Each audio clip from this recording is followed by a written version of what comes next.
Welcome everybody to the new season number 3. Come on. Who thought we'd actually be here? Raise your hand. If there's one thing we'd like you to remember from tonight, one thing, we talk about what's next. And what we've come to realize the last 2.5, 3 years is what's next is right here in the room. Right? I want to clap. Come on. We just closed off membership. There's 1,008 folks who have joined the Nieux Society in the last 2.5 years. We will say this is the most remarkable group of people I've ever witnessed. Artists, entrepreneurs, mavericks, investors, but there's some magic in the room. And simply what we want to try to do is now do more of that. Secondarily, this place is officially open. I need a round of applause for that. I will never do this again, but this was the hardest project. We officially opened up in August of this year. The occupational license, liquor license, we are officially open for business. But look, we see this as a place to inspire new ideas, a place to encourage innovative thinking, and we hope a world-class facility for the city of New Orleans that forever start to encourage ideas like this. So thank every one of you guys for being a small part of that. So tonight's theme, the season 3 theme, we got the place, we got the people, is how do we strengthen human connections with everybody here with a goal of inspiring new ideas? How do we connect you guys together or connect this community solely with a job of launching new ideas into the world? And we have seen that happen over and over again. But we're wondering, can technology help us do that? And tonight we're going to have a panel that's going to explore AI, this new thing called AI, and human connection. And let's start to have a conversation. Can AI strengthen human connection? Not only for your business, for your family, for your community, can it actually strengthen human beings? And secondarily, can New Orleans be a place where that's birthed? So tonight we want to have that conversation. So we're going to have the remarkable panel come up in a second, and we're going to start to dig deep in that. And Lindsay, at the end of this, is going to introduce another idea for us to test that out. So get ready for Lindsay's idea. But with that being said, I'd love to bring up our panel. Jonah Evans will be the moderator. Michelle Johnston, author. Clap, everybody clap. Nicholas Mattei, professor at Tulane. And Heather Bourdaux, the CEO of Products. Come on, give them everybody a round of applause, please. Thank you for spending some time with us here. My name is Jonah. I'm the Chief Community Officer of the Difference Consulting and a Nieux Society member number 76, and the rat that always works at the bar seat right over there. Hope to see you in the future. I'm joined by a really interesting panel, but we're struck by this question of what can AI do for those of us that are trying to build human connection.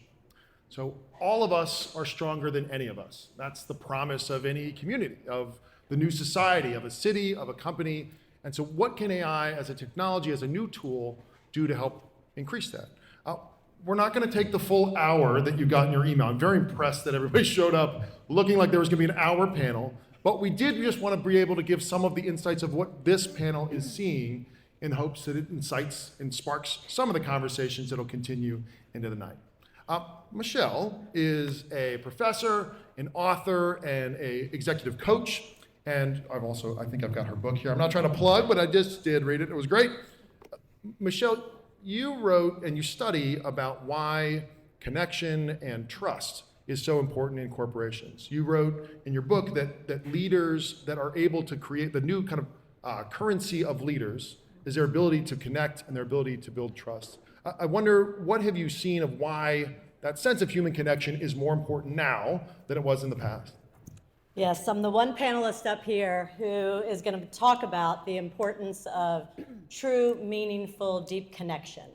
And I've spent probably my last 10 years researching this. And for anybody who talks to me, including Tim Williamson, knows that I'm semi-obsessed. I will find him in the park, track him down, pull him over, make him take his ear pods out to talk to me about this. So what I want to share with you tonight are the top 5 things that I've learned through all these years as a leadership coach and a leadership professor and all the interviews with the book. Number 1, We truly are in an era of disconnection. 50% of adults are identifying as lonely, isolated, and disconnected. So we have a problem. If you're not feeling it, somebody very close to you is, and they're ending up kind of sinking into their chairs during the day, saying to themselves, I'm fine, I'm fine, I'm fine. And we now know that we're not fine. And so we need to come together in order to solve that problem. So that's a huge problem. There's an epidemic. Second, what I have found is, and I truly believe this, and I'm on a mission, we need to create a culture of connection to drive results. And let's deconstruct that. We, who's we? Every single person in this room. We are all leaders. I don't care your titles. I don't care if you're a leader of your family, of an organization, of a sports team, if you're the CEO of a company, if you're just the leader of yourself. It is imperative that we create cultures of connection to drive results. What in the heck does that mean? Number 3, here's what I've learned about connection. 5 dimensions. So I want you to think about a time recently that you felt really connected with somebody professionally. I want you to think about, did you feel seen? Did you feel heard? Did you feel respected, valued, appreciated? 5 dimensions for somebody to truly feel connected. So that's number 3. Number 4, what can you do in the workplace to make people feel more connected? I am on a mission to humanize workplaces. We need to do it differently, y'all. Whatever was working, that command and control and walking into boardrooms and conference rooms, trying to prove your worth with a 100-slide presentation, those days are over. Jerk bosses, we know them, they're out. Cultures of fear, gone. We need cultures of connection, so that's gonna take all of us to rethink how we're showing up in the world. Jonah does an incredible job with connection. Tim does an incredible job with connection. We need to rethink how we meet, how we interact, and whether it's going on a connection walk, but I'm here to tell you that the sitting is the new cigarette. That sitting on Zooms for 10 hours a day, it's killing us. So we need to rethink how we're showing up. And number 5, one of the top things that I've learned, I chose this city. It chose me. I'm not from here. I moved here when I was 22 years old, and I fell so hard in love with this place. And I said, this is my place. And I found a job, and I haven't left. I think New Orleans, and I've lived all over the country. I believe that New Orleans does connection better than any city I've ever seen.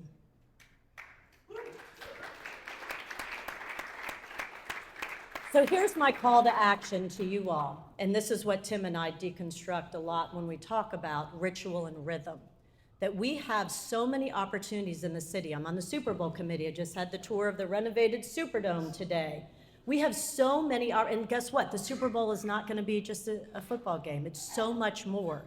It is a chance to bring this entire region together.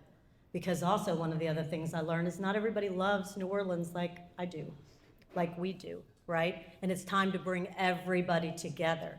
What if we were the best in class for connection? What if New Orleans does connection and collaboration and creativity better than anybody else, any other city? I have that vision, and I believe we can do it. And the last thing I'll say is, what is it gonna take? I need a commitment, I want a commitment from you all that we are gonna prioritize connection. And we're not just gonna show up as Zoom zombies. And we're not just gonna keep doing work and business the way we've always done it. We need to prioritize meaningful connection. So those are the top 5 things that I've learned. I'm thrilled to be here, and Tim, thanks for giving me the opportunity to talk. Wow. Thank you. Michelle, before I move on to Nick, what is it, if you could distill it, that makes New Orleans and our approach to building community, building connection, if there was one thing that you could distill that you'd want everybody else outside of New Orleans to adopt, what would that be? Yeah, I'm on sabbatical right now working on my 2nd book, and I've got an entire chapter dedicated to this, and Tim's in it, and this is what we talk about is ritual and rhythm. We, because of Mardi Gras and Jazz Fest and we have so many rituals in the city, and it's an opportunity for us to choose our tribes, who we want to be with. Do I want to be a dancer at Mardi Gras? right? Do I want to be in a parade, or do I just want to be with my neighbors at Mardi Gras? Like, how do I want to participate and then fully go in to participate, right? And so I'm encouraging everybody to create what I call connection cadences. And so some homework for you all is figure out, if you looked at your calendar, would your calendar reflect your priorities in life? Something to really think about, right? And so if some of your priorities are social connection, I need to spend more time with my neighbors and my friends. If your calendar doesn't reflect it, then it's time to change that and start figuring out ways of what you want to do together and embed it into your rhythm. So I'm calling it your connection cadence. So I think that's one thing that we can do to make sure that we New Orleanians are showing up for each other, because again, we need each other now more than ever before. We'll give a round of applause for that shirt. Nick, a lot of your work is kind of bringing AI into the front lines of those rhythms and rituals for different New Orleans civic institutions. So Nick is a professor at Tulane. He's an expert. He's a AI researcher. But a lot of your work that I find really inspiring is not just staying in an ivory tower, but finding ways to kind of connect. I wonder if you could just talk a little bit about what is the work that you're doing and some of the places that you find it most interesting of applying AI into the rhythms and rituals and institutions of New Orleans. For sure. And if you'll turn to my 100-slide presentation that I've got ready to go back here. No, I am an academic, so typically I do have my 100 slides, and I don't have them right now, so we're going to see how we go without it. So I spent a number of years after I got my PhD in industry doing sort of AI research and building big systems for companies, governments, and things like that. And one of the reasons that I came back to academia and came to New Orleans, like I chose this place, you know, as you were talking about, because it's a very interesting place. It reminds me of where I'm from, which is Louisville, Kentucky. And because there's a strong sense of community here, and both myself and my partner, Aaron Collada, who's out here somewhere, who helps run the Tulane Center for Community Engaged AI, something that we both really strongly believe in is, you know, the one thing I think that you can do in academia, that you can do in academic research, is interface with the community, right? And you can go to nonprofit partners. You can go to folks in New Orleans, and especially at Tulane, we have the Center for Public Service, who has a lot of partnerships around the city, who really help us, you know, bring those community partners in and develop AI tools, develop AI techniques, bring that expertise to people who don't normally have access.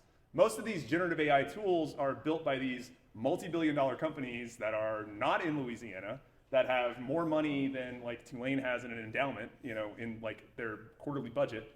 And those products are not made for necessarily our community, right? And so I think we've been really trying to push that forward through our programs, and we've had a lot of really great partnerships. One of the ones that we've been very successful with is with Court Watch NOLA, which is a group that really focuses on criminal justice, especially in New Orleans. It's a national organization, but they're very focused here, helping them build out data systems and sort of accountability and auditability through the criminal justice pipeline here in Louisiana. And that's work that Aaron's leading, which has been really awesome.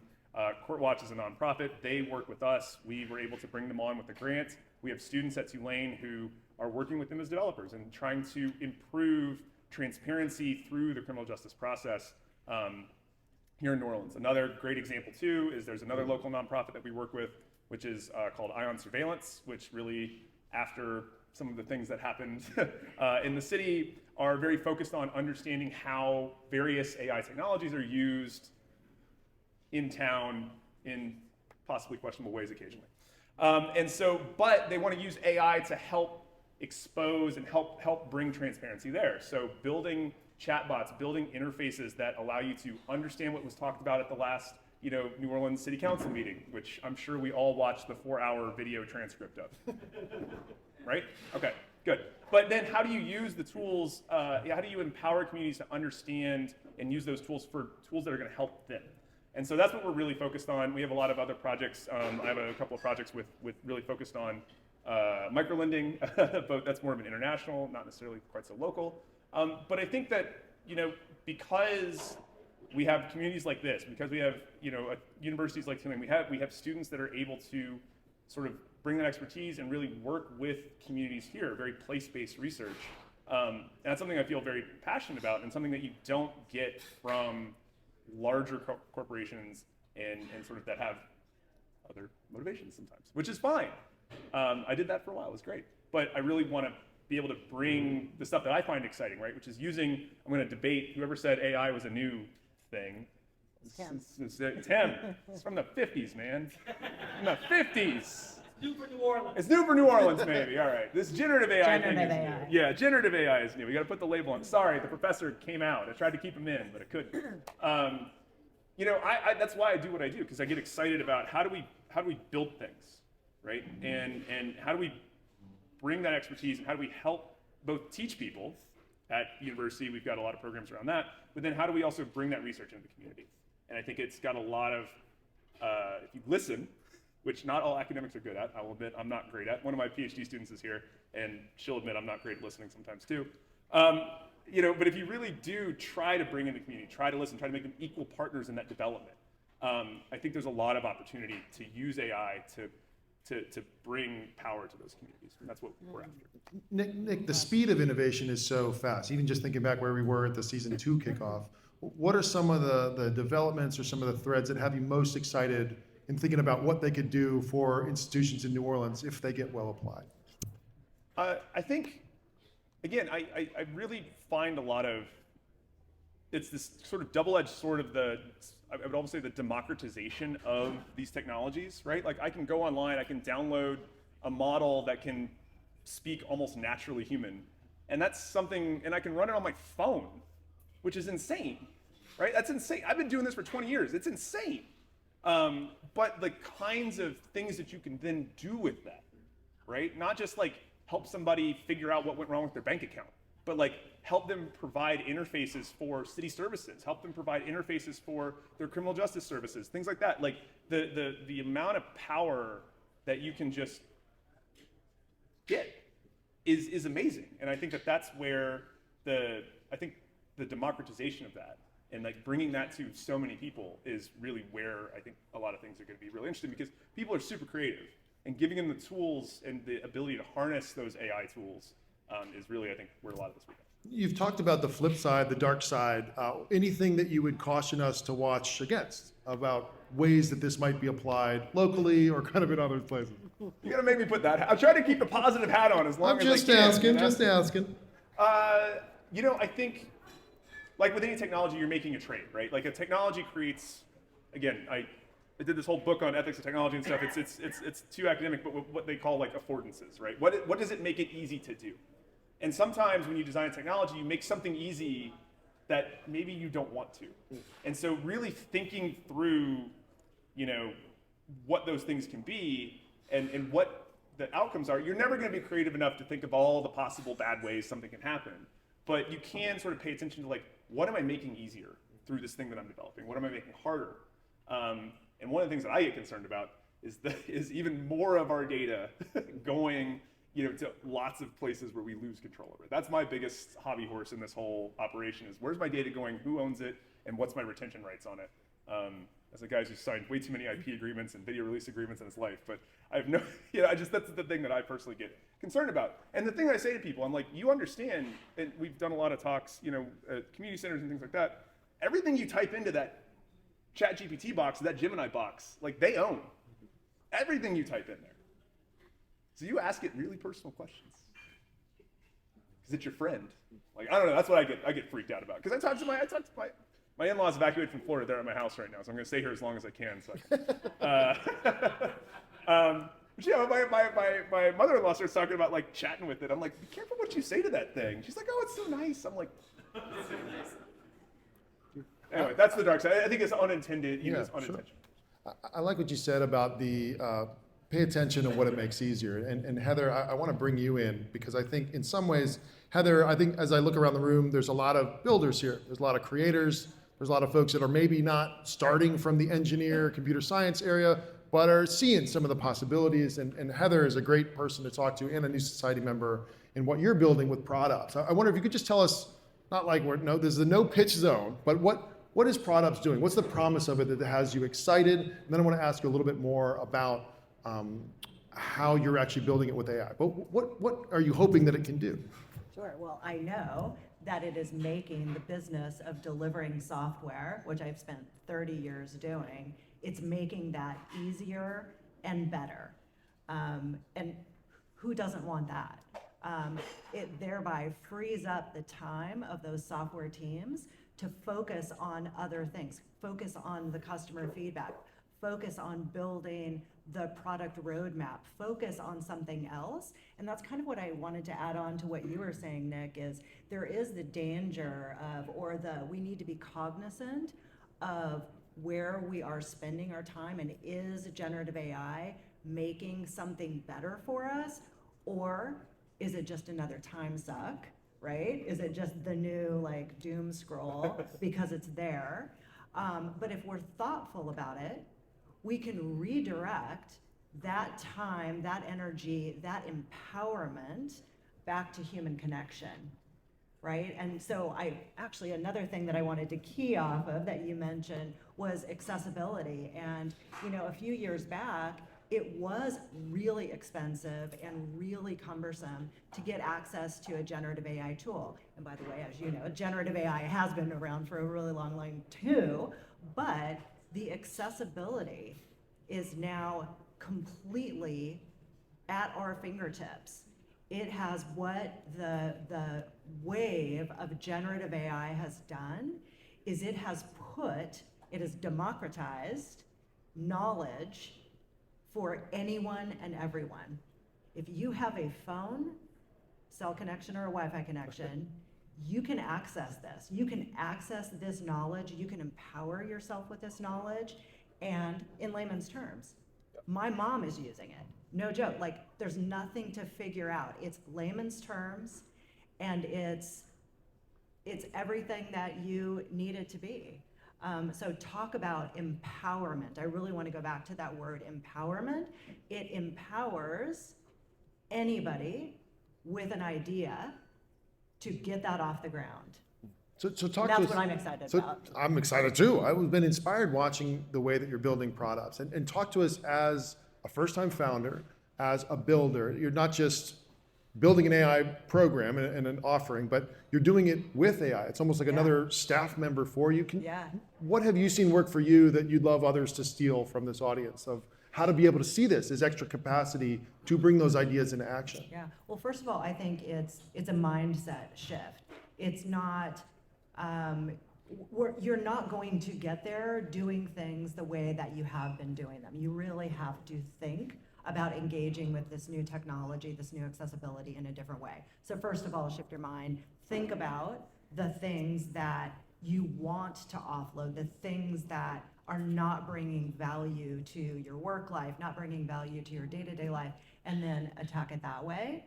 And I think also it's use it and educate yourself and get ahead of it. I've heard a lot recently about, it's AI isn't going to take your job. It's the person who knows AI that's going to take your job. And it's exactly right. The change is happening. It is going to be in everything that we do. We have the power to figure it out and lead our own change, or the change will happen to us. So we can do that, and I believe that New Orleanians, and I also chose this city specifically for the people, I believe that New Orleanians have something really unique about leading the change through things and inspiring creativity across the board. That's great. So final kind of questions in this. We love the "what if it works" mantra here, and it does feel to be something that unites a lot of the folks in this room, in the Nieux Society. Looking ahead to season 4, if 1 year from now, what's one thing that, if it works, has got you really excited? Just one? We'll pick one. We can stay all night. I mean, the drinks will have more ideas later, but yeah, pick one for now. Okay. Well, really, what if we have 10 times the number of startups? What if we have 100 times the number of startups that we have today? Because people are able to go from idea to execution with generative AI like that, right? And what if those companies, because they were started here, generate 100 times new jobs and growth that we haven't seen before, right? Yeah. So how about that? Fire One up. more, I'm gonna add Fire one it more, up. a great. third one. And what if, through that whole process, more than 2% of female founders are getting startup funding? And what if that startup funding is coming to New Orleans instead of Silicon Valley? Top that, Nick. I'll go to Nick and I'll go to Michelle. Same question, man. What's got you excited that if it works in the next year, big or small, has got you fired up? Oh, wow. Thank you. Now I have nothing to top. It's impossible. I'm excited to see, what if we can, bring more of these AI tools to problems in the community and that are problems identified by the community. And I think that that's the thing that has me the most excited, and we've been trying to run more workshops and things like that and really listen to voices that are traditionally marginalized in sort of the technology development process. And so what if it works means, what if we can bring those folks into, understanding that they have the power to use these tools, that we've built technology that empowers them, as opposed to just a thing that they interact with on their phone, that they are fully a partner and in control of. And if that works, I'd be super excited, because I think it's really just a big change in how we look at technology. It's not something that's done to us, it's something that we are in charge of. So. Thanks, man. Thank you. I'm going to applaud for that. If nobody else, empowering tech, I'm going to take it. Michelle, what about for you? What if New Orleans became known as one of the best places to live? Again. Yes, I love that. What if the rest of the world knew it? What if we increase our number of jobs? What if we increase our quality of life? What if my daughter's a junior at UGA? What if she actually returns to New Orleans because she has a great job, right? We're a part of making that happen. And so I don't just want New Orleans to be the epitome of connection, because I do, because we already baseline, we do it better than anybody else. But I want the rest of the world to know, and I want the rest of the world to wake up. But yet I don't want to really share our secrets, so let's just keep it to ourselves. I like that. Please, let's hear it for our three panelists. Thank you. Thank you, Jonah. Thank you so much.